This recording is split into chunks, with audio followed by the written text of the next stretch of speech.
हरिः ॐ श्री गुरुभ्यो नमः हरिः ॐ ॐ शन्नो मित्रः शं वरुणः शन्नो भवत्वर्यमा शन्न इन्द्रो बृहस्पतिः शन्नो विष्णुरुक्रमः नमो ब्रह्मणे नमस्ते वायो त्वमेव प्रत्यक्षं ब्रह्मासि त्वमेव प्रत्यक्षं ब्रह्म वदिष्यामि ऋतं वदिष्यामि सत्यं वदिष्यामि तन्मामवतु तद्वक्तारमवतु अवतु माम् अवतु भक्तारम् ॐ शान्ति शान्ति शान्तिः ॐ शन्नो मित्रः शं वरुणः शन्नो भवत्वर्यमा शन्न इन्द्रो बृहस्पतिः शन्नो विष्णुरुक्रमः नमो ब्रह्मणे नमस्ते वायो त्वमेव प्रत्यक्षं ब्रह्मासि त्वामेव प्रत्यक्षं ब्रह्मावादिशं ऋतमवादिशं सत्यमवादिशं तन्मामावीत् तद्वक्तारमावीत् आवीन्माम् आवीद्वक्तारम्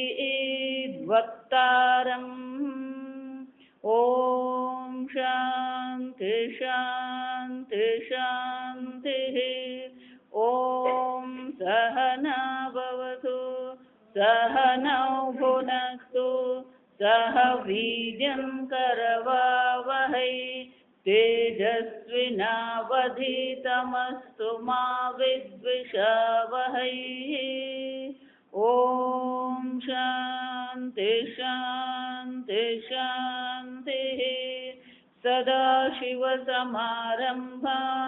शङ्कराचार्यमध्यमाम् अस्मदाचार्यपर्यन्तां वन्दे गुरुपरम्पराम् श्रुतिस्मृतिपुराणानाम् आलयं करुणालयं नमामि भगवत्पादं शङ्करं लोकशङ्करं शङ्करं शङ्कराचार्यं केशवं बादरायणं सूत्रभाष्यकृतौ वन्दे भगवन्तौ पुनः पुनः ईश्वरो गुरुरात्मेति मूर्तिभेदविभागिने व्योमवद्व्याप्तदेहाय दक्षिणामूर्तये नमः निधये सर्वविद्यानां विशदे भवरोगिणां गुरवे सर्वलोकानां दक्षिणामूर्तये नमः ॐ नमः प्रणवार्थाय शुद्धज्ञानैकमूर्तये निर्मलाय प्रशान्ताय दक्षिणामूर्तये नमः। तृतीय अनुवाद तस्माद्वा एतस्मात् प्राणमयाद् अन्योन्तरात्मा मनोमयः तेनैष पूर्णः स वा एष पुरुषविद एव तस्य पुरुषविदताम् अन्वयं पुरुषविदः तस्य यजुरेव शिरः ऋग्दक्षिणपक्षः सामोत्तरः पक्षः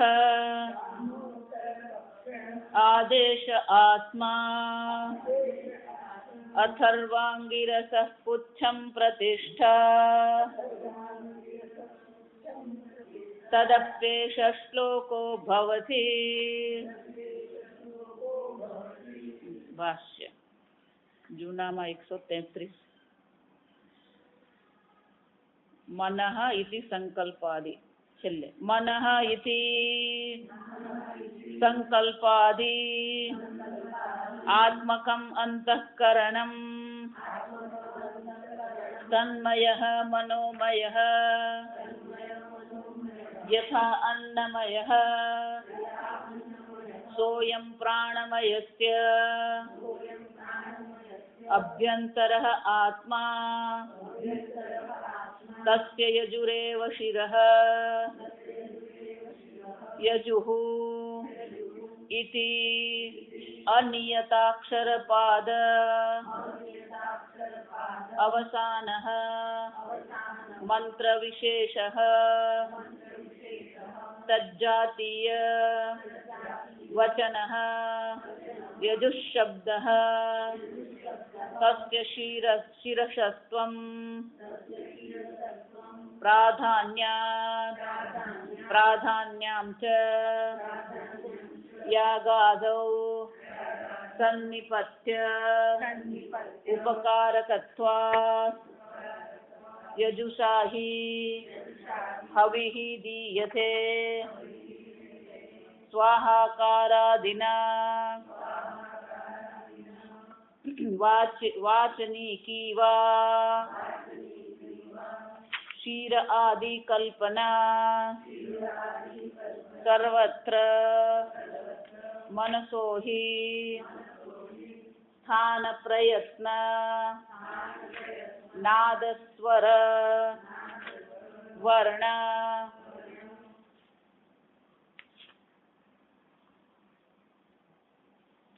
पदवाक्य विषया तत्संकल्पात्मिका तद्भाविता वृत्तिः श्रोत्रादिकरणद्वारा यजुःसंकेत विशिष्टाः यजुः इत्युच्यते एवं ऋग् एवं साम च एवं च मनोवृत्तित्वे मंत्राणां वृत्तिः एव आवर्त्यते इति मानसः जपः उपपद्यते अन्यथा विषयत्वात् अविषयत्वात् मंत्रः न आवर्तयितुं शक्यः घटादिवत् इति मानसः जपः न उपपद्यते मंत्रावृत्तिश्च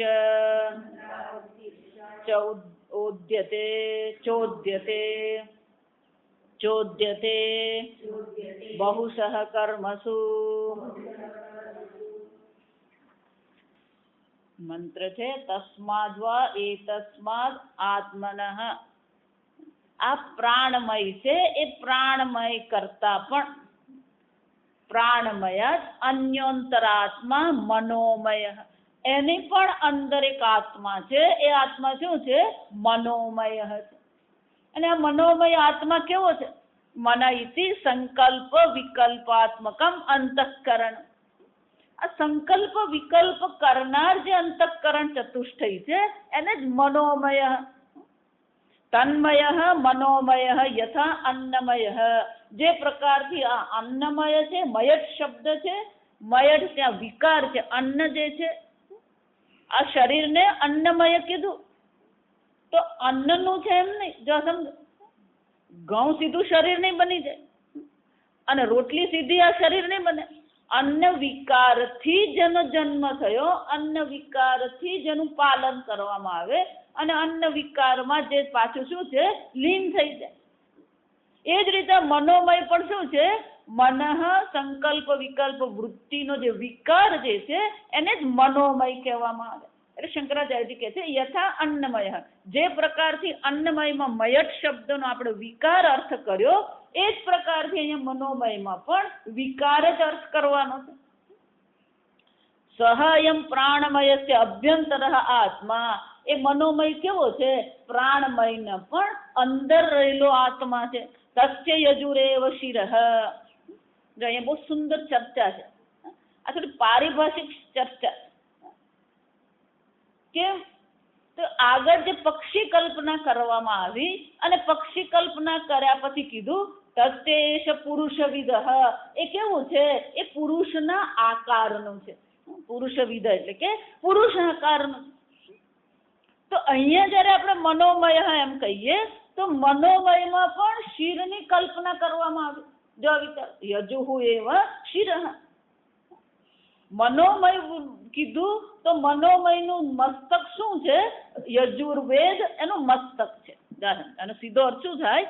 યજુર્વેદ મનોમય જે પુરુષ છે એનું મસ્તક છે. જા સમજો. તો કે યજુર્વેદ જે છે એને શું કામ અહીંયા કીધું? ગઈકાલે મેં કીધું એમ કે આ મનોમયમાં હવે શું કરવામાં આવી રહી છે?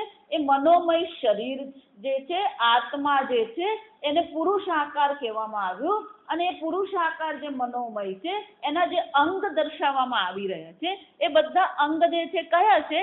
વેદને અંગ તરીકે દર્શાવ્યા. એટલે તત્કાળ આપણા મનમાં થાય કે મનોમય અને વેદનો શું સંબંધ? પ્રાણમયમાં તો પંચ પ્રાણ દર્શાવે એટલે એ તો બરાબર જ છે. પ્રાણ કહીએ, અપાન કહીએ, ઉદાન કહીએ, વ્યાન કહીએ, સમાન કહીએ તો એ તો પ્રાણના જ પંચ પ્રાણ છે. પણ અહીંયા મનોમયમાં શું કહેવામાં આવ્યું? આ વેદ છે. એટલે શંકરાચાર્યજી વિસ્તારથી આપણને સમજાવે છે કે મનોમય જયારે કહેવામાં આવ્યું ત્યારે મનોમયમાં યજુર્વેદ શિરઃ છે. યજુર્વેદ એનું શું છે? મસ્તક છે. એટલે શંકરાચાર્યજી આપણે ભાષ્યમાં સમજાવે છે. આ બે વસ્તુ સમજાવે છે.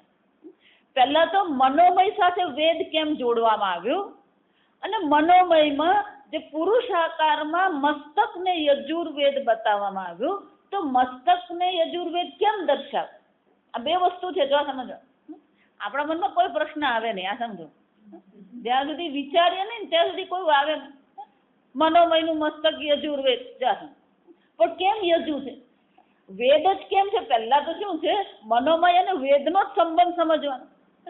એટલે શંકરાચાર્યજી આ બંને વસ્તુ સમજાવતા કે છે તસ્ય યજુરેવ શિરઃ. યજુહુ, પહેલા તો યજુર્વેદમાં યજુહુ કોને કહેવામાં આવે? એટલે વ્યાખ્યા કરતા કે છે અનિયત અક્ષર પાદ અવસાન મંત્ર વિશેષ. આ દરેક વેદ છે એની વિશેષતા. યજુર્વેદના જેટલા પણ મંત્ર છે, આ વિશેષ પ્રકારના મંત્રો જે છે એ બધા મંત્રોની વિશેષતા શું છે?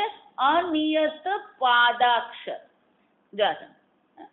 આપણે ગીતા જોઈએ તો ગીતા શાસ્ત્રમાં એને છંદ કહેવાય, વેદાંગ છે.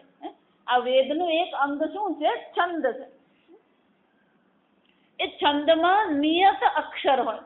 ભગવદ્ ગીતાનો છંદ છે અનુષ્ટુપ છંદ. અને અનુષ્ટુપ છંદમાં શું છે? 8 અક્ષરના 4 પાદ. ગાયત્રી મંત્ર કહીએ તો ખરેખર ગાયત્રી મંત્ર નથી, ગાયત્રી છંદ છે. ગાયત્રી છંદ છે. અને ગાયત્રી છંદ કોને કહેવામાં આવે? તો કે 8 અક્ષરના 3 પાદ હોય. 8 અક્ષરના 3 પાદ હોય એ ગાયત્રી મંત્ર. અને પછી બધા ભગવાનની ગાયત્રી છે. જો સમજવાનું. પણ આપણા મગજમાં પેલું ગાયત્રી કહીએ એટલે કયું આવી જાય? પેલું સવિતા, સૂર્યનારાયણની જે ગાયત્રી છે એ પ્રસિદ્ધ થઈ ગઈ ગાયત્રી મંત્ર, એટલે આપણે એને ગાયત્રી કહીએ. સમજ. પણ આ યજુર્વેદ કેવું છે? આ યજુર્વેદના મંત્રોની વિશેષતા શું છે? જો એટલા માટે આ રુદ્રી કરીએ ને એ પણ અનુષ્ટુપ છંદ છે. રુદ્રીનો પણ જે આપણે પાઠ કરીએ એ રુદ્રી પણ શું છે?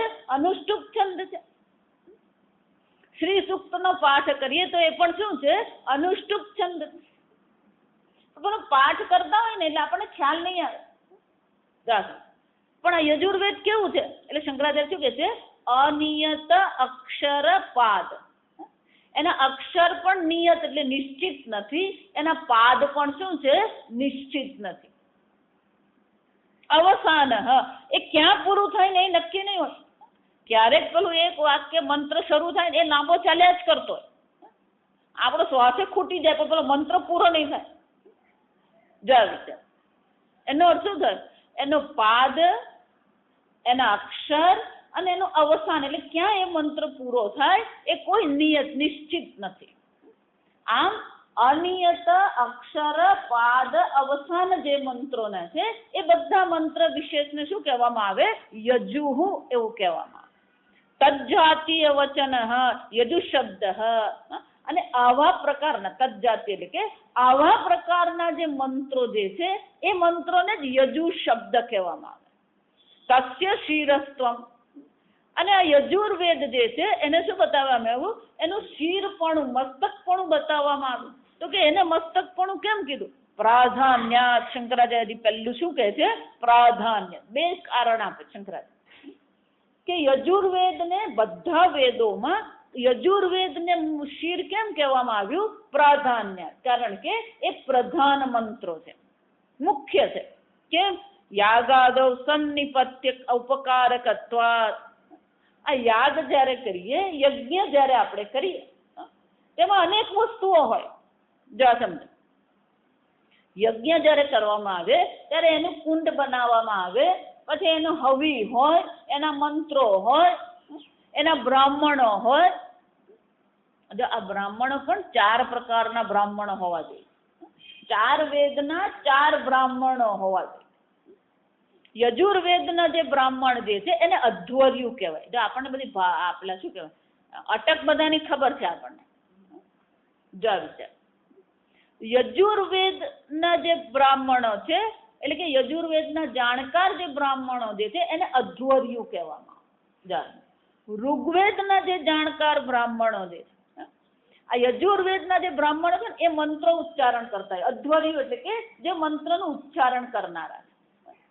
આ ઋગ્વેદ જાણનારા જે બ્રાહ્મણો છે એને હોતૃ કહેવામાં આવે. એટલે એ હોતા છે, એ શું કરે છે? આહુતિ આપવાનું કામ કરે.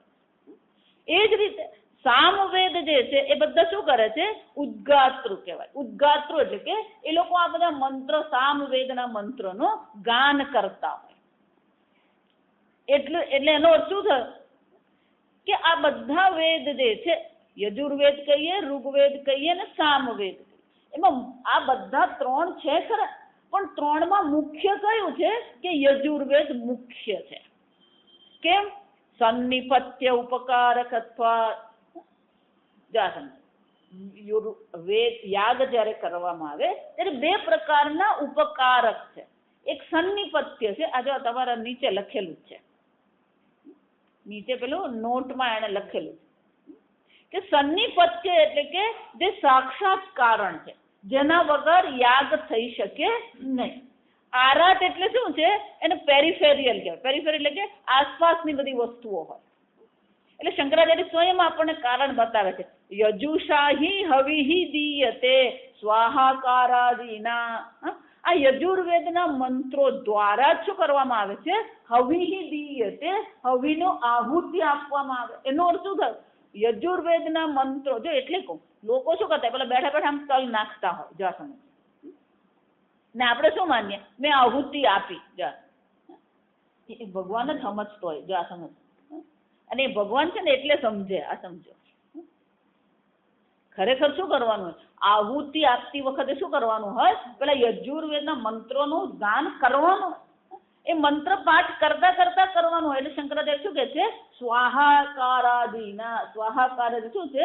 મંત્રના અંતે શું કહેવાનું હોય? સ્વાહા. એટલે આજકાલના બ્રાહ્મણો શું કરે? મંત્ર એ બોલે અને પછી યજમાનો શું કહે? તમારે સ્વાહા બોલી નાખો. જો આવી જાત જાતના શોર્ટકટ કાઢે લોકો.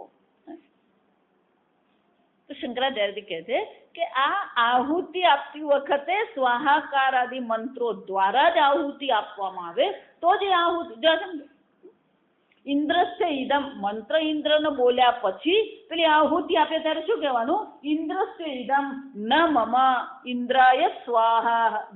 આ ઇન્દ્રને હું આપું છું, હવે આ મારું નથી, હવે કોનું છે? આ ઇન્દ્રનું છે. જે પેલું ન મમ બોલવું પડે. આ સમજો, આપી તો દઈએ પણ પેલું મમત્વ જાય નહીં. જો આ સમજ, આ સમજવા. ઘણી વાર એવું આ જો આ મહાત્માઓને થતું હોય આવું કે લોકો જાત જાતની વસ્તુ આપતા રહેતા, અને મહાત્માને કઈ રાખવાનું હોય ને એટલે એ શું કરતા હોય, એને પાસ ઓન કહેવાય. એને શું કહેવાય?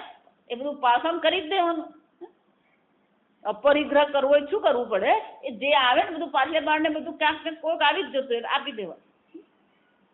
આવી કોઈક વસ્તુ કોઈ આપી હોય અને કોકને આપી દઈએ એટલે પેલા જેને આપ્યું ને એને ખબર પડે કે એમણે આપી દીધી, તેના મનમાં શું આવે?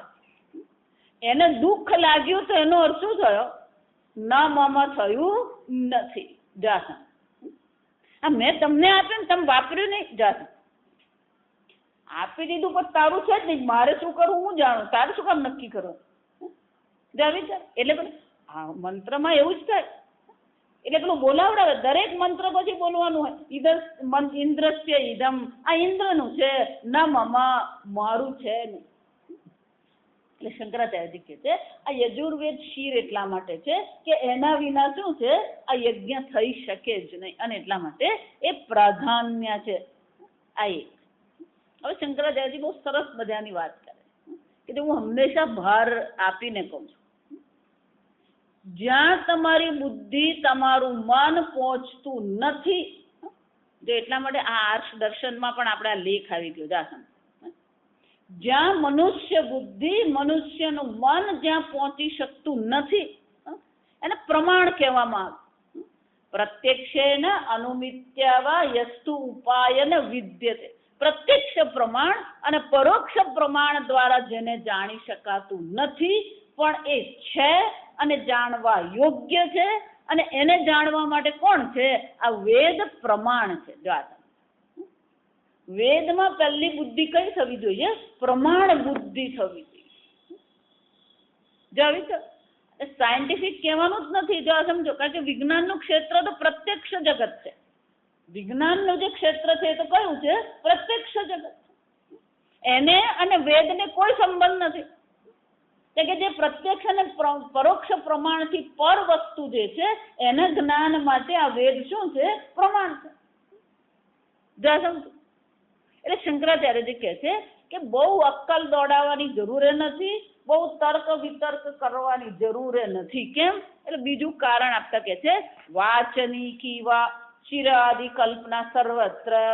શંકરાચાર્યજી કહે છે વાચની કી, જો આ સમજ વાચનિકી એટલે કે વેદના વચનથી આ શિર આદિની કલ્પના કરી છે, એટલે એને સત્ય માનીને ચાલવા. કારણ કે ત્યાં એને આપણે શું છે? એને સત્ય માનવું જ પડે, કારણ કે વેદ પ્રમાણનો જ્યાં પ્રવેશ છે ત્યાં આપણા પ્રમાણનો, આપણા તર્કનો શું છે? કોઈ પ્રકારે પ્રવેશ છે જ નહીં. જો આ સમજ વિચારી. એટલા માટે આ જ્યોતિષ પણ વેદાંગ છે. વેદાંગ છે એનો અર્થ શું થયો? આપણે આપણી બુદ્ધિથી નહીં વિચારી શકીએ. જ્યોતિષ શાસ્ત્રમાં જે કીધું છે એ વેદના અંગ છે. સ્થાપત્ય કલામાં જે કહેવામાં આવ્યું છે એ વેદાંગ છે. ધનુર્વિદ્યા જે છે એ વેદાંગ છે. આયુર્વેદ પણ શું છે? વેદાંગ છે. જો આ સમજો. એટલે શંકરાચાર્યજી કહે છે આ બધું પ્રાધાન્ય છે કે નથી, અનયનિયત અક્ષર છે કે નથી, એ બધું બાજુએ મૂકો, પણ આ શિરાદિ કલ્પના ક્યાં કરવામાં આવી છે? વાચની કી શિરાદિ કલ્પના. આ શિરાદિ કલ્પના તો વેદના વચનથી છે. સર્વત્ર, સર્વત્ર શું છે? પાંચે પાંચ કોષમાં શું કરજો? અહીંયા કોષ શબ્દ છે નહીં, આ સમજો. ક્યાંય તમને આ કોષ શબ્દ આ તૈત્તિરીય ઉપનિષદમાં જોવા મળતો નથી. આ કેટલાક શબ્દો એવા છે જે પરંપરાથી ઉપયોગમાં આવે છે, પણ તમે ઉપનિષદમાં જોવા જાઓ તો એ શબ્દ તમને નહીં મળે. એવો જ આ મિથ્યા શબ્દ છે. શાસ્ત્રમાં ક્યાંય આ મિથ્યા શબ્દ નથી. અસત શબ્દ છે, અહીંયા પણ આવશે. જા વિચાર. અહીંયા બહુ સરસ અસત શબ્દ માટે જે એમ કે છે ને કે હું બ્રહ્મને માનતો નથી, અસદેવ બ્રહ્મ. આ બ્રહ્મ નથી, અસદ એટલે નથી, તો કે એ પોતે જ નથી. જા સમજ. શાસ્ત્ર શું કે છે? અસન્નેવ સ ભવતિ. એ જો એમ કહેતો હોય કે બ્રહ્મ નથી તો એ પોતે જ નથી બની જવાનો. અસન્નેવ ભવતિ. કેમ? કારણ કે એ બ્રહ્મ કોણ છે? એ પોતે જ છે. એનો અર્થ શું થાય? એ કોને નકારી રહ્યો? પોતાને જ નકારી રહ્યો. જો વિચારો, પરમાત્મા નથી એમ કહેનારો ખરેખર કોને નકારી રહ્યો? પોતાને જ આમ અસત શબ્દ જોવા મળે પણ મિથ્યા શબ્દ શાસ્ત્રમાં જોવા મળતો. એ જ રીતે આ કોષ શબ્દ ક્યાંય નથી. જો સમજો પ્રાણમય એમ જ કીધું છે, પ્રાણમય કોષ એવું કીધું નથી. અને એટલે શંકરાચાર્યજી કહે છે કે મનો સર્વત્ર, એટલે કે આ પાંચે પાંચ જે અન્નમય, પ્રાણમય, મનોમય, વિજ્ઞાનમય અને આનંદમયમાં સર્વત્ર શાની કલ્પના કરવામાં આવી છે? ક્ષીરાદિની કલ્પના કરવામાં આવી છે અને વેદના વચનથી છે. એટલે આપણે એને સ્વીકારી લેવાનું છે. પછી એમાં સંબંધ શું છે કે આ મનોમયનું ક્ષીર ક્યાંથી આવ્યું? મનોમય તો સૂક્ષ્મ શરીર છે, એનો કોઈ આકાર નથી, અને આકાર નથી તો પછી એનું ક્ષીર ક્યાંથી આવ્યું? એના પંખ ક્યાંથી આવ્યા? આ કોઈ વિચાર કરવાની જરૂર છે જ નહીં. અને એટલે શંકરાચાર્યજી કહે છે વાચની કીવા ક્ષીરાદિ કલ્પના સર્વત્ર. એનો અર્થ શું થયો? બે પ્રકારથી જોવાય. એક આધ્યાત્મિક અર્થ છે જેને ક્ષીરાદિ છે, જો બીજો વેદાત્મક અર્થ છે કે આ મનોમય જે છે એને વેદ બતાવવામાં આવ્યું. એટલે હવે શંકરાચાર્યજી આ મનને અને વેદને કેમ જોડ્યા એ દર્શાવે છે. જો આ ભાષ્ય જે છે ને એ ભાષ્ય અનુવાદ માટે ને તો કઈ ઉપરથી જાય એવું જ છે. આ સમજો, શંકરાચાર્યજી કહે છે આ મન જે છે, બરાબર સાંભળે, બહુ મજાની વસ્તુ છે. વેદ શબ્દાત્મક છે. વેદ કેવા છે? શબ્દાત્મક છે. શબ્દમાં કેટલી વસ્તુ આવે, બહુ વિચારવા જેવી વસ્તુ કે શબ્દ જે છે એ અક્ષરોના બનેલા હોય. જો તો અક્ષર હોય, પછી એ અક્ષરમાંથી શું થાય છે? શબ્દ બને, એને પદ કહેવામાં આવે. અને એ જ પદના સમૂહને વાક્ય કહેવામાં આવે. અને એ વાક્યને આપણે મંત્ર કહીએ. વેદના જેટલા મંત્રો છે એ બધા વાક્યો છે. જો એટલું જ નહીં, આ જે અક્ષર જે છે એ બધા અક્ષર, જો પ્રશ્નોપનિષદમાં આપણે જોઈએ કે આ અક્ષરો જે છે એ બધા અક્ષરોની વિશેષતા છે. એટલે શંકરાચાર્યજી અહીંયા વિશેષતા દર્શાવે કે દરેક અક્ષરનું ઉચ્ચારણ જ્યારે કરવામાં આવે તેનું પોતાનું વિશેષ સ્થાન છે. ક, ખ, ગ, અંગ કહીએ તે કંઠ છે. ચ, છ, જ કહીએ તો તાલુ છે. ટ, ઠ, ડ, ઢ કહીએ તો મૂર્ધા છે. ત, થ, દ, ધ, ન કહીએ તો દંત્ય છે, દાંત છે. પ, ફ, બ, ભ, મ કહીએ તો શું થાય? ઓષ્ટ છે. એ જ રીતે શ શંકરનો શ, ષ ષટકોણનો શ અને સ સગડીનો સ. આપણે ત્રણે સરખા જ લાગે. આપણે બધું આ સુરતી લોકોને એમાં કોઈ ફરક લાગે નહીં. જાય કંઠ છે, તાલુ, મૂર્ધા છે, કંઠ ને તાલુ છે, મૂર્ધા છે અને દંત્ય છે. શ, સ, સ. એટલે શંકરાચાર્યજી કહે છે આ દરેક અક્ષરનું સ્થાન છે. સ્થાન જ છે એટલું નહીં, પ્રયત્ન, વિચાર એનો પ્રયત્ન પણ છે. એટલે પ્રયત્ન શું કામ? સ્થાન કીધું એટલું પૂરતું નથી. તો કે ક કહીએ તો વિચારો, જો સ્થાન એક જ છે તો બધા સમાન હોવા જોઈએ, પણ તો એમાં ફરક લાગે છે. આપણે ક કહીએ, ખ કહીએ, ગ કહીએ, ઘ કહીએ, બધા કંઠ જ છે, પણ છતાં એમાં શું છે? હજી ભેદ રહેલો છે. તો કે કયો ભેદ રહ્યો? તો કે આ પ્રયત્નનો ભેદ રહ્યો. કે કેમ? આ ક જે છે અને ખ, ક અલ્પ પ્રાણ કહેવાય અને ખ મહાપ્રાણ કહેવાય. એમાં પ્રયત્ન શું છે? વિશેષ છે. અલ્પ પ્રાણ એટલે ઓછો પ્રયત્ન કરવો પડે, મહાપ્રાણ એટલે શું છે? વધારે પ્રયત્ન કરવો પડે. અને પેલું પાંચમું નંગ કહીએ ને એ કયું છે? એમાં અનુનાસિકા પણ ગ અને ઘ. સમજો તો ક, ખ અને ગ, ઘ છે એમાંય પાછો ફરક છે. કેમ? ક, ખ જે છે એ કઠોર કહેવાય, ગ અને ઘ એ શું છે? મૃદુ કહેવાય. મૃદુ. એટલે શંકરાચાર્ય કહે છે આ બધાનું એક વિશેષતા છે.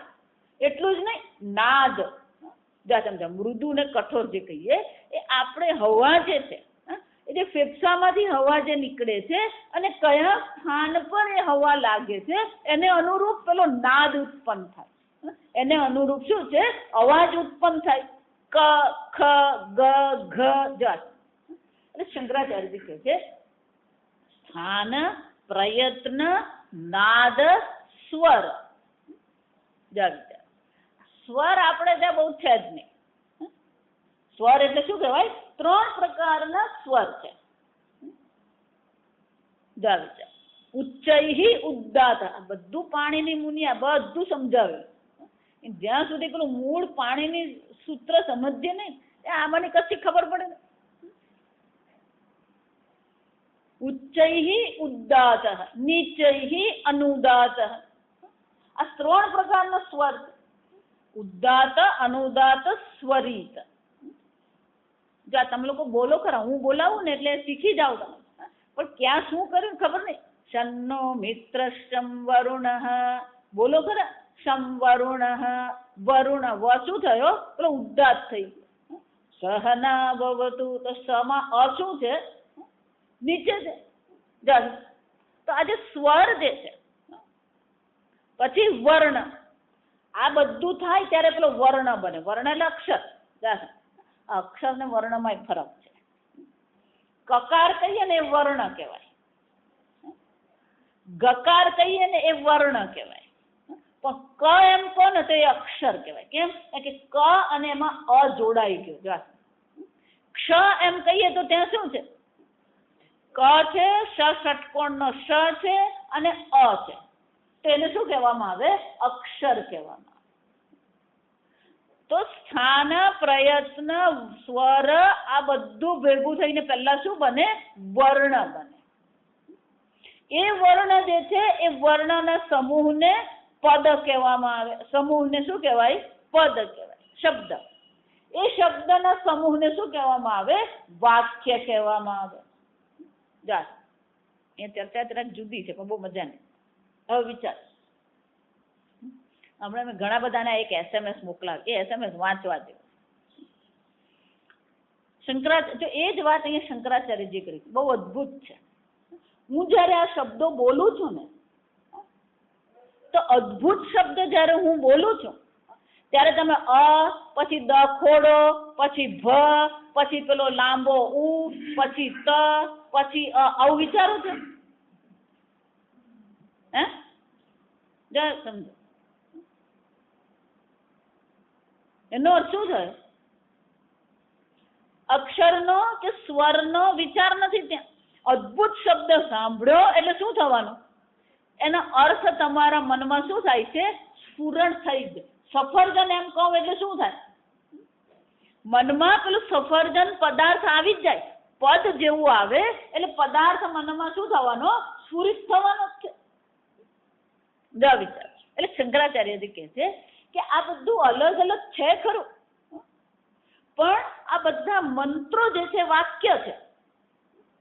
અને જ્યારે મંત્ર કરવામાં આવે છે ત્યારે પેલું એક એક આપણે અલગ કરતા નથી. એનો અર્થ શું થયો? ઓમ ભૂર્ભુવસ્વઃ તત્સવિતુર્વરેણ્યં ભર્ગો દેવસ્ય ધીમહિ ધિયો યો ન પ્રચોદયાત. આમ જયારે આપણે બોલીએ તો મંત્રમાં શું થવાનું? વિચાર. વાક્ય વિષય સંકલ્પનાત્મિકા તદ્ભવિતા વૃત્તિ. વિચાર. તો ખરેખર મંત્ર પણ તમારી બુદ્ધિમાં શું છે? વૃત્તિ રૂપે છે. બહાર મંત્ર નથી. આ સમજો, શંકરાચાર્ય એટલે ઘટાદી કરીને આપણને દ્રષ્ટાંત આપે. જેમ ઘડો પેલો બહાર વસ્તુ છે, એમાં મંત્રો બહાર કોઈ વસ્તુ છે નહીં. જ્યાં સમજો. અને એ કેવું છે? એ મંત્ર, સંપૂર્ણ મંત્ર તમારી બુદ્ધિમાં વૃત્તિ રૂપે રહેલો. એક એક અક્ષર નથી. આ સમજો, એક એક શબ્દ પણ નથી. આખો ને આખો મંત્ર શું થાય છે? તમારી બુદ્ધિમાં છે. જો આ વાક્ય હું બોલું ને, જે અર્થ તમારા મનમાં આવે છે એ પણ કેવું છે? તમારે વિચારવું પડે છે. કહું ને, તમારે વિચારવું પડે છે, એ પણ વિચારવું પડે. જે સમજો, તમે આખો ને આખો શબ્દ, આખો ને આખો વાક્ય જ તમે જુઓ છો. એક એક અલગ કરતા નથી. એટલે બધું શંકરાચાર્ય અલગ બતાવવું પડ્યું. જો આ સમજો કે સ્થાન છે, પ્રયત્ન છે, કારણ કે ઉચ્ચારણ તો કરવાનું જ છે, પણ જ્યારે ઉચ્ચારણ થઈ રહ્યું છે ત્યારે એક એક નો સ્થાન કયું છે અને પ્રયત્ન કયો છે, સ્વર કયો છે, નાદ કયો છે, આવો વિચાર આપણે કરતા નથી. જો સમજી, જે આવે છે ઉચ્ચારણ ને અંતે જે થાય છે શું છે, પણ સીધો અર્થનું સ્ફુરણ થઈ જાય. એટલું જ નહીં, મંત્ર પણ વૃત્તિ રૂપે જ છે, બહાર કોઈ મંત્ર નથી. અને એટલે શંકરાચાર્ય શું કહે છે, મનસઃ હિ સ્થાન પ્રયત્ન નાદ સ્વર વર્ણ પદવાક્ય વિષય વૃત્તિ. આ મનની વૃત્તિ જ છે. એનો અર્થ શું થયો, દરેક વાક્ય કહીએ કે વેદનો મંત્ર કહીએ, એ મંત્ર છેવટે છે શું, મનસઃ વૃત્તિ, એ મનની વૃત્તિ જ છે, બહાર કોઈ મંત્ર છે જ નહીં. જો સમજો, મનસઃ વૃત્તિ કેમ, પણ સીધી જ વૃત્તિ છે. તત્ સંકલ્પનાત્મિકા, એના દ્વારા પેલો આ મંત્ર તમે બોલ્યા એનો મંત્રનો સંકલ્પ છે. આ ગાયત્રી મંત્ર છે. ઓમ નમો ભગવતે વાસુદેવાય, આખો જ મંત્ર છે. એ તમારી વૃત્તિમાં છે અને એની સાથે તમારો સંકલ્પ જોડાયો છે. આ વાસુદેવ મંત્ર છે. તમારે વિચારવું નહીં, પણ જ્યાં મંત્ર બોલાયો તત્કાળ મનમાં શું આવવાનું, આ વાસુદેવ મંત્ર, ઓમ નમઃ શિવાય, આ શિવજીનો મંત્ર છે. આમ કરો સંકલ્પ પણ છે અને એ સંકલ્પથી તદ્ભવિતા વૃત્તિ. આમ તમે વાક્ય મંત્ર સાંભળો છો, એ સાંભળ્યા પછી એનો સંકલ્પ થાય છે અને સંકલ્પ થયા પછી એ વૃત્તિ ઉત્પન્ન થાય, એનો અર્થ ઉત્પન્ન થાય. શંકરાચાર્યજી કહે છે આ વેદ મંત્ર છે, વેદ શબ્દાત્મિક છે, મંત્રાત્મક વેદ છે, અને મંત્રાત્મક વેદ જે છે એ છેવટે રહ્યો ક્યાં છે, તમારી વૃત્તિમાં છે. એ જ મંત્ર પછી શું થાય, જે તમારી વૃત્તિમાં છે, શ્રોત્રકરણ દ્વારા યજુઃ સંકેત વિશિષ્ટા યજુઃ ઇતિ ઉચ્યતે. એ મંત્ર જ્યારે બોલવામાં આવે છે, વૃત્તિમાં જે મંત્ર છે એ શબ્દ રૂપે જ્યારે પ્રગટ થાય છે અને તમે એને શું કરો છો, શ્રોત્રાધિકરણ દ્વારા એનો સંકેત થાય છે. ત્યારે તમે જ્યારે એને શ્રવણ કરો છો, જા સમજો. એટલે શંકરાચાર્યજી કહે છે શ્રોત્રાધિકરણ દ્વારા યજુઃ સંકેત વિશિષ્ટા યજુઃ. આ યજુ કોને કહેવામાં આવે, એટલે કહે છે કે કાન દ્વારા જ્યારે આ મંત્ર સાંભળવામાં આવે અને એનો જ્યારે મનમાં સંકેત ઉભો થાય છે, એ સંકેત વિશિષ્ટ જે છે એને યજુ કહેવામાં આવે. તો છેવટે વેદ શું છે, સંકલ્પ રૂપ જ છે, તમારી વૃત્તિમાં જ છે, બહાર મંત્ર નથી. તદ્ભવિતા વૃત્તિ યજુઃ ઇતિ ઉચ્યતે. એને શું કહેવામાં આવે, યજુર્વેદના મંત્રો જ્યારે બોલવામાં આવે અને એ જ્યારે શ્રવણ કરવામાં આવે અને તમારા મનમાં જે સંકેત વિશેષ ઉત્પન્ન થાય છે એને પણ શું કહેવામાં આવે, યજુ કહેવામાં આવે. યજુઃ ઇતિ ઉચ્યતે. એવમ ઋક એવમ સામ.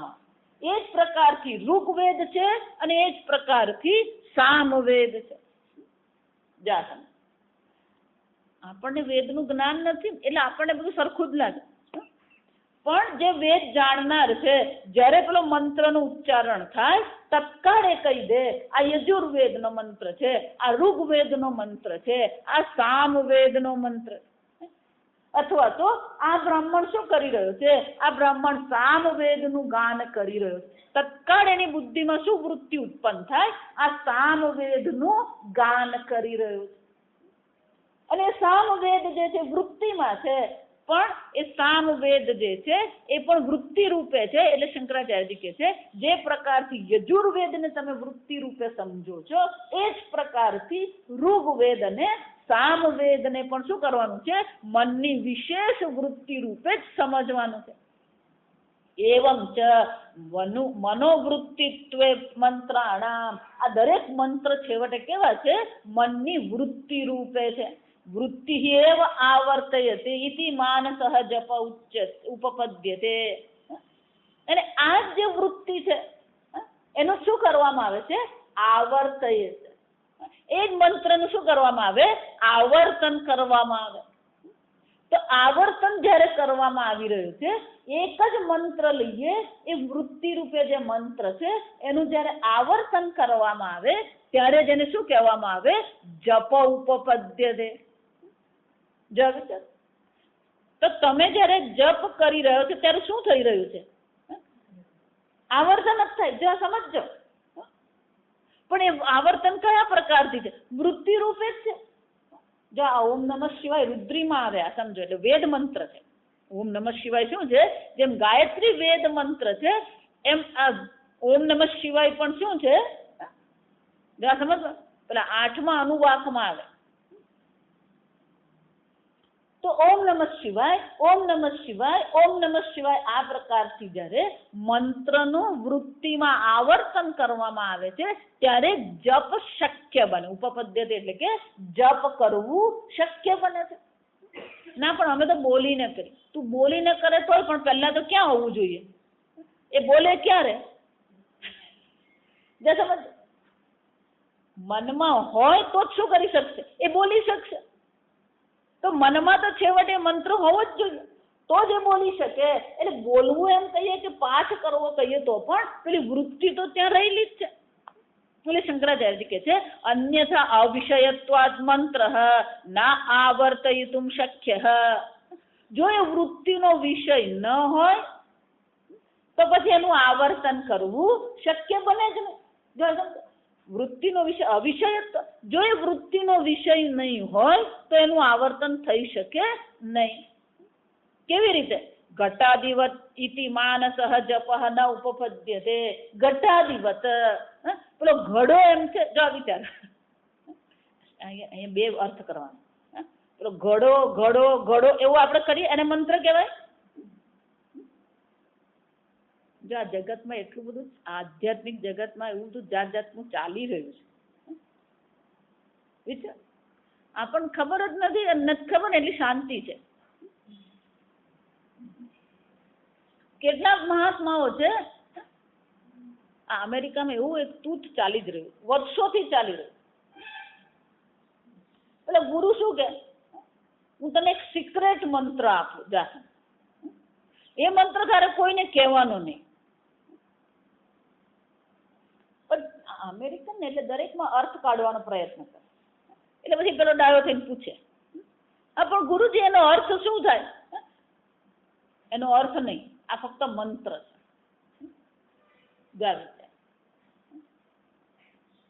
તો મનમાં સમજવા, મનમાં હું ઘટાદી ઇતિ માનસ જપ ન ઉપપદ. આ ઘડા સમાન આ માનસ જપ નથી. ઘડાને જેમ આપણે કહીએ તો ઘડો ઘડો ઘડો ઘડો એ મંત્ર છે. વેદના જે મંત્રો છે એનું આવર્તન જ્યારે કરવામાં આવે તો એને જપ કહેવામાં આવે. જો મન ફાવે એમ બોલીએ એને જપ નહીં કહેવાય. ઘટાદિવત એટલે શંકરાચાર્ય દ્રષ્ટાંત બહુ મજાનું આપે. અને ઘડો કેવો છે? બહાર પેલો વિષય છે. જો ઘડો કેવો છે? બહાર વિષય છે અને પછી એ વિષયની તમારા મનમાં વૃત્તિ ઉત્પન્ન થાય છે. પણ મંત્ર એવા છે, બહાર કોઈ છે વિષય? અવિષયત્વાદ ઘટાદિવત. અને વિરોધી દ્રષ્ટાંત કહેવાય. જો આ દ્રષ્ટાંત ઘટાદીનું દ્રષ્ટાંત છે કેવું છે? વિરોધી છે, ઉલટું દ્રષ્ટાંત.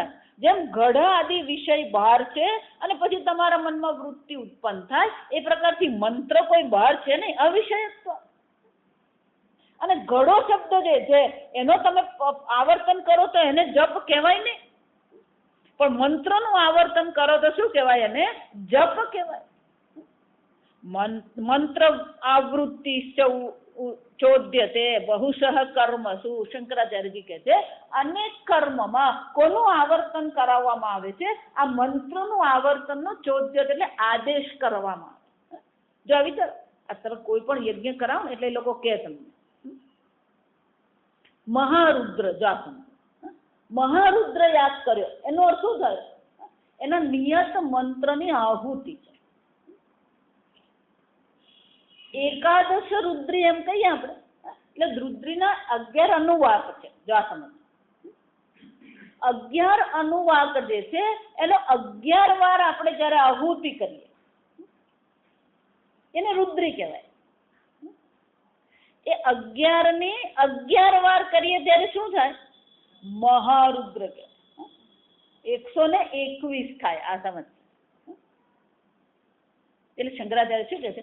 આ ઘણા બધા કર્મોમાં આ મંત્રને શું કરવામાં આવે છે? આવર્તન કહેવામાં આવે. આટલી આહુતિ, જો ઘણી વાર કે ને રાહુને 18,000 મંત્ર જપ કરો, કેટલા મને ખબર નથી, એટલે તો અક્ષર ઠૂકી મૂક્યું બારી ભાષા. તો દરેક એમ કે શનિ ગ્રહનું છે તો શું કહેવામાં આવે? ભાઈ એના આટલા મંત્રનો જપ તમે. એટલે શંકરાચાર્યજી કહે છે ચોદ્ય, આમ ઘણા બધા કર્મોમાં આ મંત્રના આવર્તનનો આદેશ જોવા મળે છે, અને એટલા માટે મનોવૃત્તિ રૂપે છે, અને એટલા માટે મન અને વેદને શું કરવામાં આવ્યા છે? જોડવામાં આવ્યા. આ બહુ સરસ વસ્તુ છે. અક્ષર વિષય સ્મૃત્યા વૃત્યા મંત્રાવૃત્તિ સાતિતિ છે. ના કે આ આવું નહીં, આ તમે આ વેદ ને મનને જોડો ને, એમ નહીં. આ વૃત્તિ તો થાય મંત્રની, પણ કે વેદ થી એમ નહીં લેવાનું. તો કે શું લેવાનું? સ્મૃત્યા, મારી સ્મૃતિમાંથી. જો વિચારી છે એ શું કે છે? આ પૂર્વ પક્ષી છે. પૂર્વ પક્ષી શું કે છે? અક્ષર વિષય સ્મૃત્યા. ના, આ તો અક્ષરની જે સ્મૃતિ છે એ સ્મૃતિમાંથી મંત્ર બન્યો, અને એ મંત્રનું અમે આવર્તન કરીએ. આગળ સમજાવી ગયા શંકરાચાર્ય કે કોઈ અક્ષર જોતું જ નથી. તમે જે જુઓ છો એ શું જુઓ છો? આખો ને આખો શબ્દ જ જુઓ છો. અને શબ્દ જ નહીં, આખું ને આખું શું કરીએ છીએ? વાક્ય જ આપણે જોઈએ. એટલા માટે હા, SMS જે મેં મોકલાવે ને એમાં બધા સ્પેલિંગ આગળ પાછળ છે. જો આ સમજ. એટલું જ નહીં, એ સ્પેલિંગ આગળ પાછળ છે, પણ પહેલો અક્ષર અને છેલ્લો અક્ષર એક પ્રકારે રાખેલો. બાકીના અંદરના વચ્ચેના અક્ષરોને શું કરી દીધા? આગળ પાછળ. છતાં પણ તમે એ મેસેજ વાંચી શકો છો. એ શું પુરવાર કરે? તમે એક એક અક્ષર વાંચતા જ નથી. તમારી સ્મૃતિમાંથી એક એક અક્ષર તમે નથી પકડતા. જો સમજ. તમે શું કરો છો? પેલું આખું જ જુઓ છો. જો આ વસ્તુ આમ નહીં ખ્યાલ આવે. આ પ્રિન્ટિંગ પ્રેસમાં જયારે આપણે પ્રૂફ કરવાનું હોય, એ પ્રૂફ રીડિંગમાં આ ખાસ થાય. આપણા મનને પેલી આદત પડી ગઈ હોય, કીર્તિ એમ શબ્દ ધારો કે આપણા મનમાં, અને આપણા મનમાં એનું એક સ્પેલિંગ છે, એના અક્ષર શું છે નક્કી છે. આપણને ખબર છે કે કીર્તિનો જોડણી આ જ પ્રકારથી હોય. પેલા એ ખોટું લખ્યું હોય, પણ આપણી બુદ્ધિ તો શું કરે? પેલું સાચું જ વાંચે. જો કે બુદ્ધિમાં તો પેલો કીર્તિ શબ્દ છે, એટલે બહાર પણ એ શું વાંચવાનું? કીર્તિ. પેલું કી રસ્વ દીર્ઘ ને બદલે રસ્વ છે, એ પેલું બુદ્ધિ જુએ જ નહીં. કારણ કે બુદ્ધિમાં જે કીર્તિ શબ્દ છે એ જ તમે શું કરો છો? અહીંયા બહાર વાંચો છો. જો આ વિચાર. એટલે અક્ષરથી તમે નથી વાંચતા. તમે શું કરો છો? આખો ને આખો શબ્દ તમે વાંચો. અને એને માટે સ્મૃતિની, અક્ષરની સ્મૃતિની જરૂર નથી. જો આ વૈજ્ઞાનિકો આ ભાષા પર એટલું બધું સંશોધન કરે અત્યારે. એ લોકો આ ભાષા પર સંશોધન કરી રહ્યા. કેમ? કારણ કે આપણે જે બોલીએ છીએ અને સમજીએ છીએ એ કયા પ્રકારથી સમજાય છે. આપણા જ્ઞાન તંતુઓની દ્રષ્ટિએ વિચારીએ, આપણા મગજની દ્રષ્ટિએ વિચારીએ, તો હજી એ લોકોને મેળ પડે જ નથી. કારણ કે સ્મૃતિ, એ લોકોને ખબર છે કે સ્મૃતિ આ સ્થાન પર છે, પણ એ સ્મૃતિનું સ્ટોરેજ કેવી રીતે થાય છે એ હજી સમજમાં જ નથી આવતું. પેલો મેમરી કાર્ડ હોય ને, આજકાલ આ મોબાઈલ હોય ને, એટલે પેલો મેમરી કાર્ડ હોય. જા સમજ. એમ ભગવાને એ મેમરી કાર્ડ મૂકેલો છે. પેલો 2 GB નો મેમરી કાર્ડ, 4 GB નો મેમરી કાર્ડ. જા સમજ. 4 ગીગાબાઇટ એમ કહે. 4 GB એટલે શું છે? ગીગા. આટલા બાઇટ એમાં છે. જા સમજ.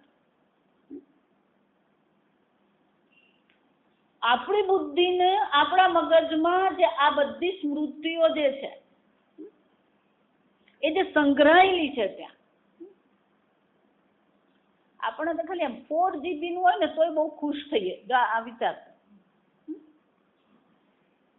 વૈજ્ઞાનિકોએ જોયું આપણી બુદ્ધિમાં 1000 GB છે. જો આ વિચાર.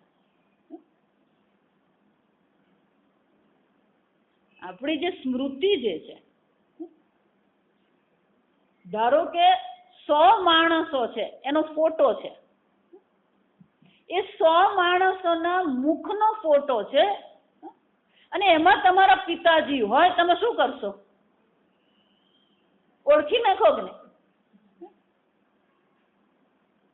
પિતાજી જ નહીં, બાકીના બધાને પણ શું કરશો તમે? આ મામા છે, આ કાકા છે, આ ભાઈ છે, આ બેન છે, આ દાદી છે, આ નાની છે, મામા છે, જો તમે બધા મુખ જે છે એ મુખની, ફક્ત શબ્દની જ નહીં, મંત્ર તો શબ્દાત્મક છે, ફક્ત શબ્દની સ્મૃતિ છે એમ નહીં, બધા મુખની પણ શું છે? સ્મૃતિ છે. જો વિચાર, તરત પેલો ઓળખી આપે, જો આ પપ્પા, જા વિચાર, સ્મૃતિ રૂપે.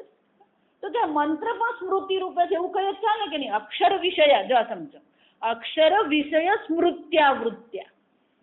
એ જ રીતે આ અક્ષરના વિષયની જે સ્મૃતિ છે એને આધારે આ મંત્ર બોલાય છે, એવું તમે વિચારો તો ચાલે કે નહીં? શંકરાચાર્યજી કહે છે નહીં. કેમ? ના મુખ્યાર્થ અસંભવાત. કેમ?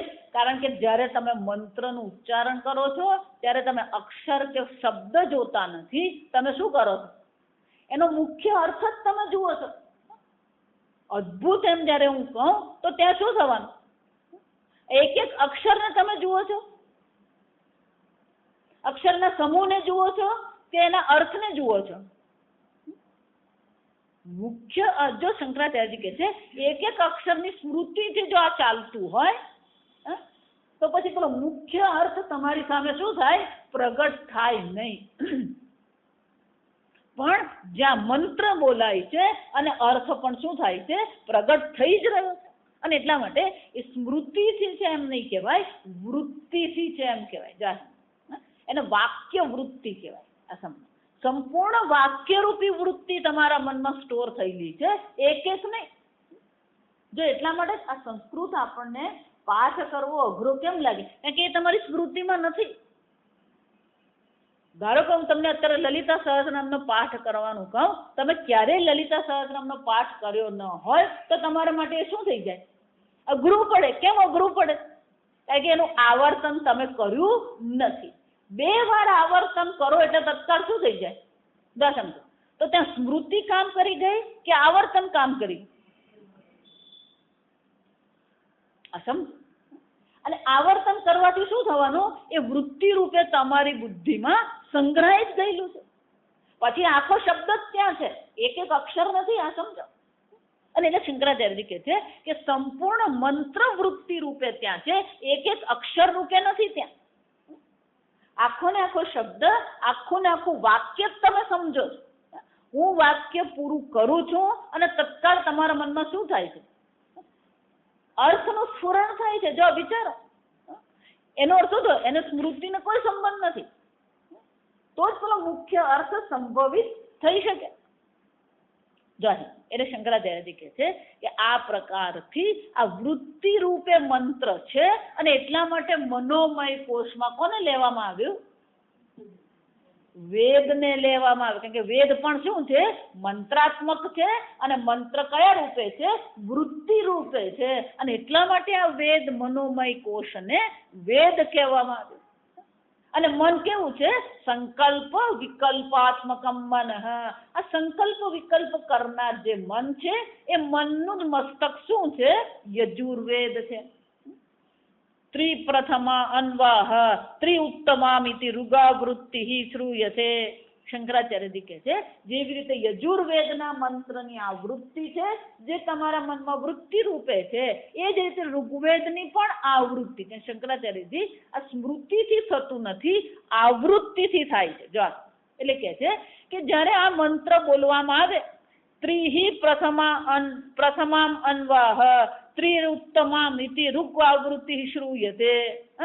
જ્યાં આ ઋગ્વેદનો મંત્ર સાંભળવામાં આવે અને શું કહેવામાં આવ્યું છે મંત્રમાં કે પહેલો જે મંત્ર જે છે એનું 3 વાર તમે આવર્તન કરો, છેલ્લો જે ઋગ્વેદનો મંત્ર છે એનું પણ તમે 3 વાર શું કરો?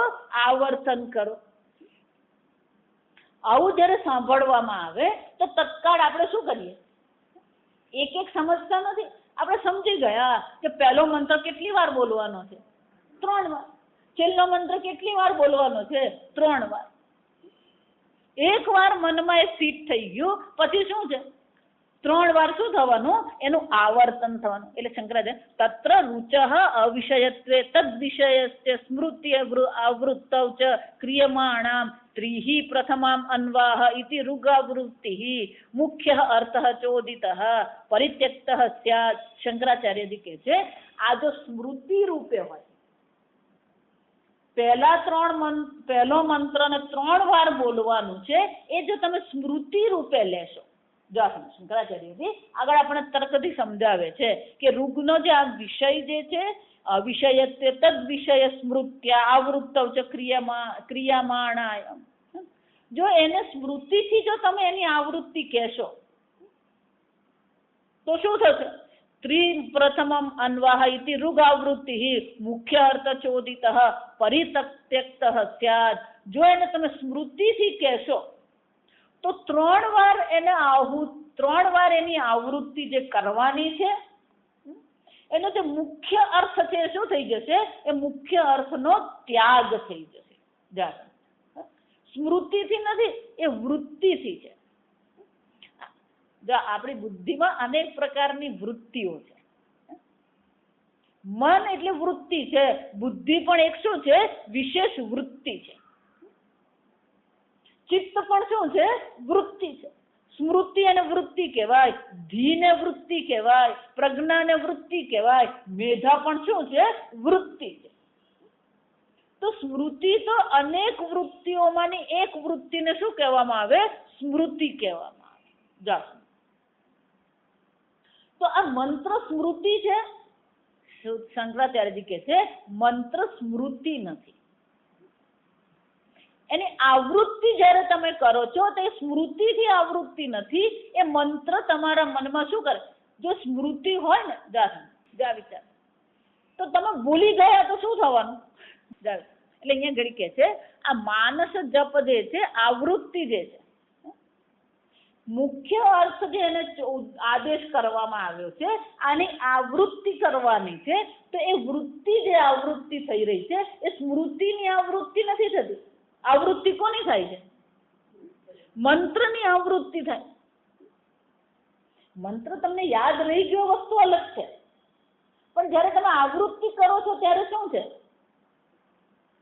એ સ્મૃતિ રૂપે નથી, ત્યાં એ વૃત્તિ રૂપે છે, અને તો જ એનો મુખ્ય અર્થ ત્યાં પ્રગટ થાય. તસ્માત મનોવૃત્તિ ઉપાધિ પરિચ્છિન્નમ, એનો અર્થ શું થયો? આ મનોવૃત્તિ રૂપે જ પરિચ્છિન્નમ મંત્ર. આ બધા મંત્રો જે છે એ મંત્રો કેવા છે?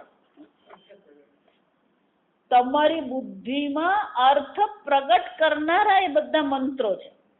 એની શંકરાચાર્યજી ધીમે રહીને પેલો શબ્દ મૂકી દે છે આત્મવિજ્ઞાનમ.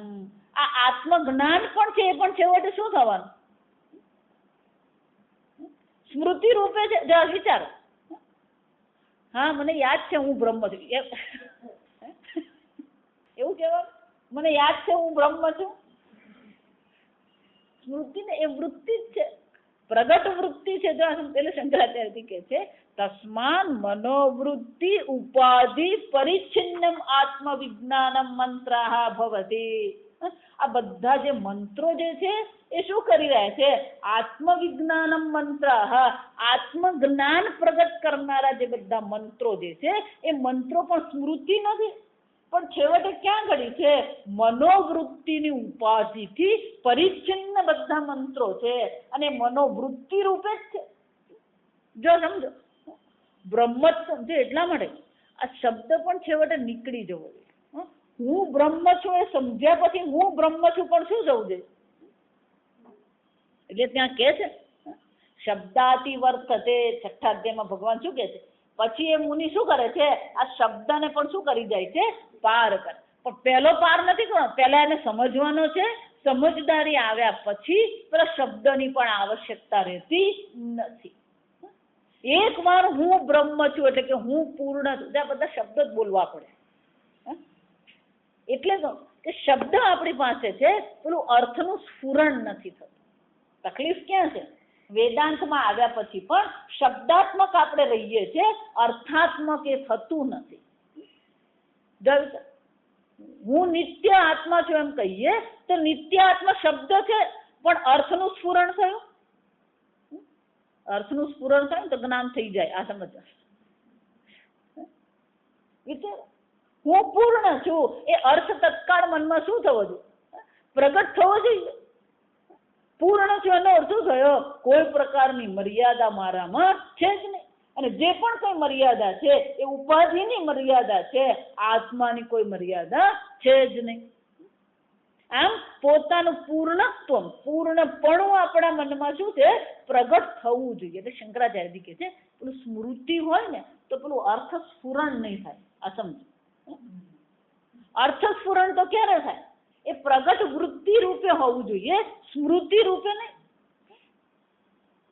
જો એટલે જ પેલા કઠોપનિષદમાં યમરાજા એ જ કે નાયમાત્મા પ્રવચનેન લભ્ય ન બહુના શ્રુતેન ન મેધયા.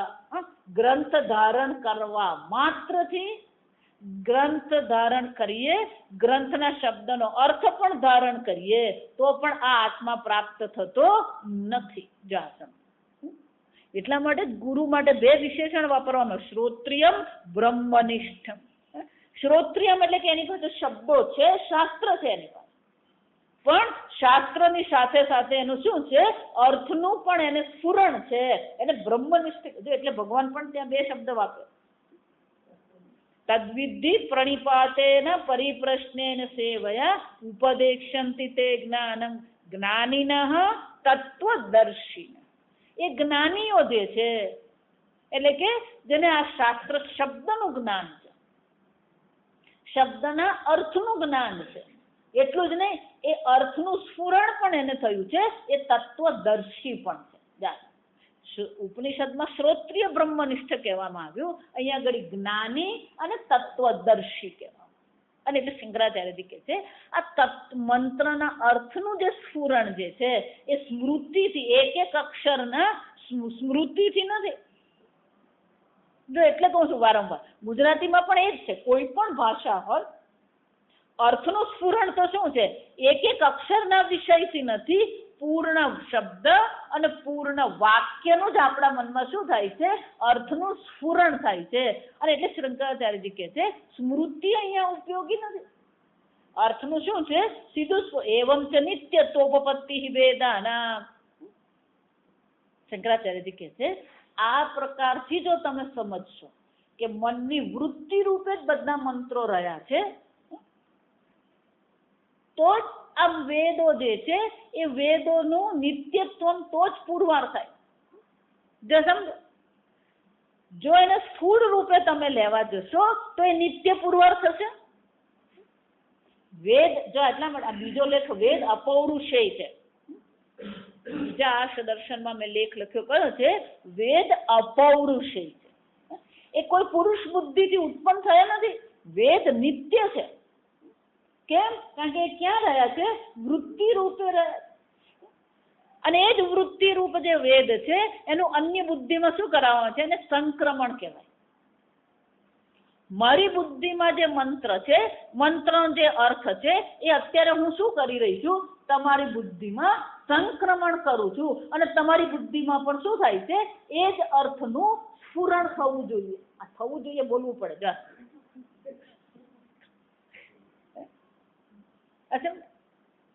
કેમ પેલું વારંવાર કેવું પડે? કે એ જ અર્થ આપણી બુદ્ધિમાં પણ શું છે? સ્ફુરણ થવું જોઈએ. આમ આચાર્યનું કામ શું છે? જે અર્થ એની બુદ્ધિમાં છે, મંત્રનું ત્યાં સંક્રમણ નથી. ત્યાંનું સંક્રમણ કરાવવાનું, અર્થનું સંક્રમણ. ક કમળનો ક એમ જયારે કહેવામાં આવે ત્યારે પેલું રેખાનું સંક્રમણ નથી, ક અક્ષરનું સંક્રમણ છે. જો આ સમજ, બાળક પાસે આપણે જયારે કહીએ ક કમળનો ક, તો એને એની બુદ્ધિમાં સંક્રમણ શું કરવાનું? પેલો ક અક્ષર છે. જો સમજ, ક કોઈ ભૌતિક ઘટ આદિ જેવું ભૌતિક વસ્તુ નથી. ભલે આપણે રેખામાં બતાવીએ ને ભૌતિક, એ આપણી સમજ માટે, આપણે લખાણ માટે આપણે ક કહીએ છીએ, એક વિશેષ રેખાને આપણે ક એવું કીધું. આ આકારની રેખા અને એને કોની સાથે જોડી દીધું? ક ઉચ્ચારણ સાથે જોડી. જા વિચાર, બહુ અદભુત છે, આપણને એનો ખ્યાલ નથી આવતો. ક કમળનો ક એમ કહીએ ત્યારે ખરેખર એની બુદ્ધિમાં આપણે શું કહીએ છીએ? તું કંઠમાંથી જે તે ઉચ્ચારણ કર્યો એ ક છે, અને બહાર એને કમળનો કેમ કહેવો પડે? એકલો ક સમજી શકે નહીં, એટલે પેલો ક થી બનેલા શબ્દને શું કરવામાં આવે? ક કમળનો. એ ફોર એપલ. એને સફરજન સાથે કોઈ સંબંધ નથી. કમળનો ક કહીએ તો કમળમાં ક ને સાથે કોઈ સંબંધ નથી. કમળ એક શું છે? વસ્તુ છે. પણ એની બુદ્ધિમાં ક ગોઠવવા માટે આપણે શું કહીએ છીએ? ક કમળનો ક. જો વિચાર, એટલે શંકરાચાર્ય શું કહે છે? આ બધી વસ્તુ છેવટે છે ક્યાં? તમારી વૃત્તિમાં છે. મંત્રો પણ ક્યાં છે? વૃત્તિમાં છે. અને તો જ પછી આ આત્મજ્ઞાન પણ છે. અને એટલે શંકરાચાર્યજી કહે છે, જો એને વૃત્તિ રૂપે તમે સ્વીકારો તો જ પછી નિત્યત્વ ઉપપત્તિ વેદાનામ, તો જ આ વેદોની શું થાય છે? નિત્યત્વ. આ વેદો પણ કેવા છે? નિત્ય છે. કોઈ મનુષ્ય બુદ્ધિમાંથી ઉત્પન્ન નથી થયા. જો ઉત્પન્ન થયા એમ તમે કહો ને તો પછી અનિત્ય થઈ જાય. કેમ? જાતસ્ય હિ ધ્રુવો મૃત્યુ. જા સમજ બરાબર. વેદ ઉત્પન્ન નથી કર્યા. ઉત્પન્ન કર્યા હોય તો શું થવાનો? એનો નાશ થાય, અને તો પછી નિત્ય નહીં હોય.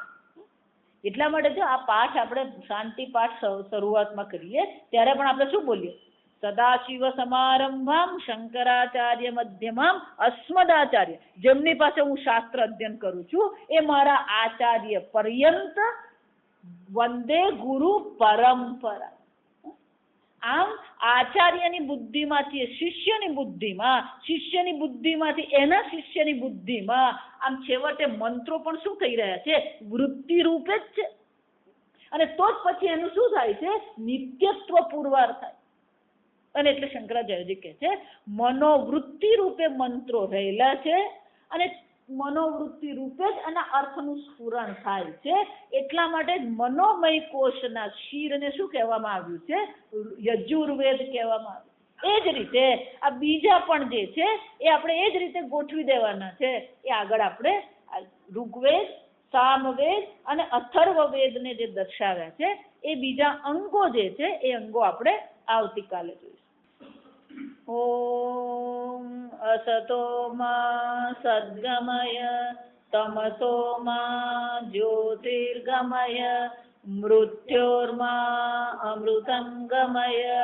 ઓમ પૂર્ણમદ પૂર્ણમિદં પૂર્ણાત પૂર્ણમુદચ્યતે પૂર્ણસ્ય પૂર્ણમાદાય પૂર્ણમેવાવશિષ્યતે. ઓમ શાંતિ શાંતિ શાંતિ. હરિ ઓમ શ્રી ગુરુભ્યો નમઃ. હરિ ઓમ.